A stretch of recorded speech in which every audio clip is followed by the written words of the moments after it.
ನಿನ್ನೆ ತರಗತಿ ದರ್ಶನ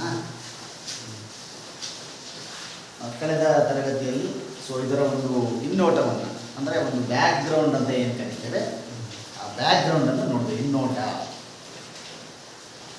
ಶತಶತಮಾನದಿಂದ ಈ ಒಂದು ಪಂಚಾಯತ್ ವ್ಯವಸ್ಥೆ ಬಗ್ಗೆ ಏನೆಲ್ಲ ಇದೆ ಅನ್ನೋದ್ರ ಬಗ್ಗೆ ವೇದಗಳ ಕಾಲ 6ನೇ ಶತಮಾನ, ಬೌದ್ಧ ಧರ್ಮ, ಜೈನ ಧರ್ಮ, ಮೌರ್ಯ ಕಾಲ 8ನೇ ಶತಮಾನ, 10 ಮತ್ತು 11ನೇ ಶತಮಾನ ಮತ್ತು 13 ಮತ್ತು 14ನೇ ಶತಮಾನದಲ್ಲಿ ನಮಗೆ ವಿದೇಶಿಯರ ದಾಳಿಯಾಗುತ್ತೆ.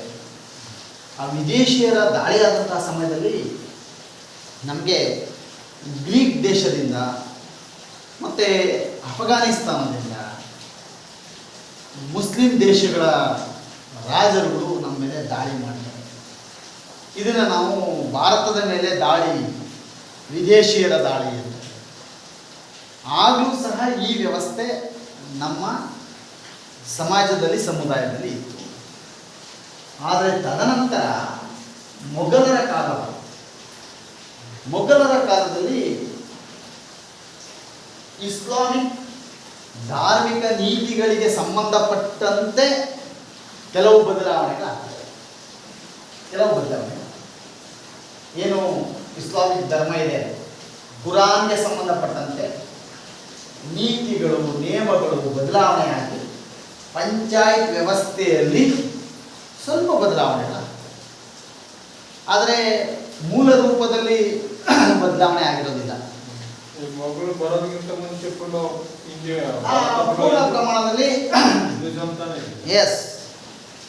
ಎಸ್ ನಮಗೆ ಮೊಟ್ಟ ಮೊದಲನೇ ಬಾರಿಗೆ ಗುಲಾಮಿ ಸಂಸ್ಕೃತಿ ಅಂತಕ್ಕಂಥದ್ದು ಪ್ರಾರಂಭ ಆಗಿದೆ.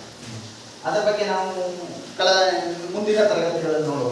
ಈ ಗುಲಾಮಿ ಸಂಸ್ಕೃತಿ ಹೇಗಾಯಿತು ಅಂತ, ಯಾರು ಈ ದಾಳಿಕೋರರು ಬರ್ತಾರೆ, ಈ ಗಜನಿ ಮಹಮ್ಮದ್, ಗೋರಿ ಮಹಮ್ಮದ್ ಇಂಥವರು, ಇವ್ರದ್ದು ಏನೂ ಇಲ್ಲ, ಇವ್ರದ್ದು ತುಂಬ ಆಸೆ. ಏನು ಆಸೆ ಅಂದರೆ ಲೂಟಿ ಮಾಡೋದು.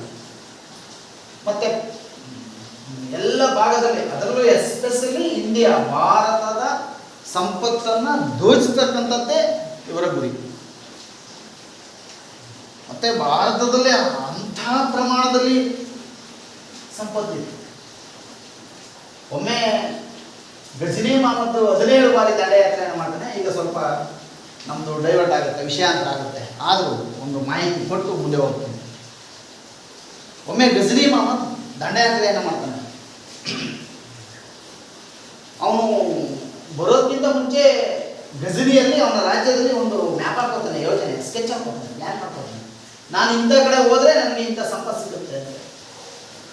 ಆಗ ನಮ್ಮವ್ರು ಏನು ಮಾಡ್ತಾರೆ, ಅದನ್ನು ಬದಲಾಯಿಸ್ತಾರೆ ಸಂಪತ್ತು. ಆ ಸಂಪತ್ತನ್ನು ಬದಲಾಯಿಸಿದಾಗ ಆತ ಈ ತನ್ನಲ್ಲೇ ಇನ್ನೇ ಇಟ್ಕೊಂಡಿರ್ತಕ್ಕಂಥ ಗೂಢಚಾರರು ಏನಿದ್ದಾರೆ ಅವರಿಂದ ಮಾಹಿತಿಯನ್ನು ಪಡೆದು ಈ ಹಿಮಾಚಲ ಪ್ರದೇಶದ ಒಂದು ಭಾಗದಲ್ಲಿ ಒಂದು ವಿಶಿಷ್ಟವಾದ ಪರ್ವತ ಇದೆ. ಆ ಪರ್ವತವನ್ನು ಕೊರೆದು ನಮ್ಮವರು ಇಡೀ ಸಂಪತ್ತನ್ನು ಅದರೊಳಗೆ, ಆ ಸಂಪತ್ತನ್ನು ನಾವು ಲೂಟಿ ಮಾಡಿಸಿ, ಅದನ್ನು ತಿಳ್ಕೊಂಡು ಲೂಟಿ ಮಾಡಿಸಿ, ಇತಿಹಾಸಕಾರರು ಬರೀತಾರೆ ಅಲ್ಲಿ ಸಂಪತ್ತು ಎಷ್ಟು ಮಟ್ಟಿತ್ತು ಅಂತ ಒಂದು ಸಣ್ಣ ಉದಾಹರಣೆ ಮೂಲಕ. ಎಷ್ಟು ಮಟ್ಟಿತ್ತು ಅಂದರೆ 30-40 30-40 ಸೈಟ್ ಅಂತ ಏನು ಕರಿತೀವಿ, ಇಂಥದೊಂದು ಅಳತೆಯುಳ್ಳ ಬಂಗಾರದ ಮಂಟಪ ಇತ್ತಂತೆ, ಬೆಳ್ಳಿಯ ಮಂಟಪ. 30-40 ಒಬ್ಬ ಬಡವ ಮನೆ ಕಟ್ಕೊಳ್ತಕ್ಕಂಥ ಸೈಟ್ ಏನಿದೆ ಇವತ್ತು, ಆ ಅಳತೆಯಲ್ಲಿ ಬೆಳ್ಳಿಯ ಮಂಟಪ. ಮತ್ತು ಅದನ್ನೇ ಮಾಡಿದ್ರು, ಎಲ್ಲ ಲಾಕ್ ಸಿಸ್ಟಮ್. ಅವನು ಅದನ್ನು ಬಿಚ್ಚಿ ಏರ್ಕೊಂಡು ಹೋಗ್ತಾನೆ. ಅವನು ಭಾಳ ಚೆನ್ನಾಗಿ ಹೇಳ್ತಾನೆ, ಇಲ್ಲಿಂದ ತಗೊಂಡೋದಂಥ ಸಂಪತ್ತನ್ನೆಲ್ಲ ಎಕ್ಸಿಬಿಟ್ ಮಾಡೋದು, ಅಲ್ಲಿ ಎಕ್ಸಿಬಿಟ್ ಪ್ರದರ್ಶನಕ್ಕೆ ಇಡೋದು. ಎಲ್ಲಿ? ಅವನ ಸಾಮ್ರಾಜ್ಯದಲ್ಲಿ, ಗಜನಿಯಲ್ಲಿ. ಅದೊಂದು ಊರು ಅಷ್ಟೇ, ಗಜನಿ ಅನ್ನೋದು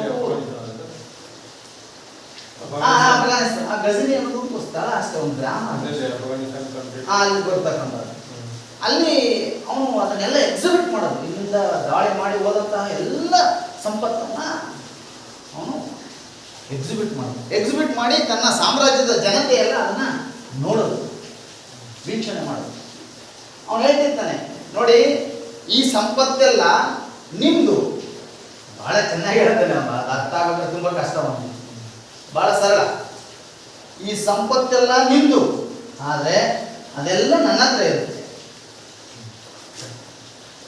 ನೋಡಿ ಹೇಗೆ ದೋಚ್ಕೊಂಡ್ಬಂದಿದ್ದೀನಿ, ಈ ಸಂಪತ್ತೆಲ್ಲ ನಿಮ್ದು, ಆದರೆ ಈ ಸಂಪತ್ತೆಲ್ಲ ನನ್ನ ಹತ್ರ ಇರುತ್ತೆ.